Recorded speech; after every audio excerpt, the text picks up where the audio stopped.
يا دي انت مش عارف انت بتكلم مين؟ لا مش عارف. يا ريت تعرفني يا اخويا. يا ده انا قد سيد بلد. يا سيد بلد؟ مين سيد بلد ده؟ ده اسم ابوك؟ انت هتستهبل يا ده انا ما ارضاش اشغلك عندنا خدام. اكيد طبعا، لان انا مش عايز اشتغل الشغلانه دي. يا دي انت بارد كده ليه يا؟ لا ده مش برود، دي ثقه في النفس مش موجوده عندك. خلي بالك انا لو مسكتك احرقك تحت رجلي. هدي بس اعصابك، انت بتاكل في نفسك كده ليه؟ انا اكل في نفسي عشان واحد زيك؟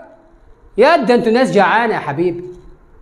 يا تبص للجلابيه اللي انت لابسها، ده انا مرضاش امسح بيها العربيه. سلام النفس ده مش مرتبط بالجلابيه ولا بالقميص والبنطلون، ده شعور داخلي، يعني تصالح مع النفس، بالبلدي كده نفسي شبعانه.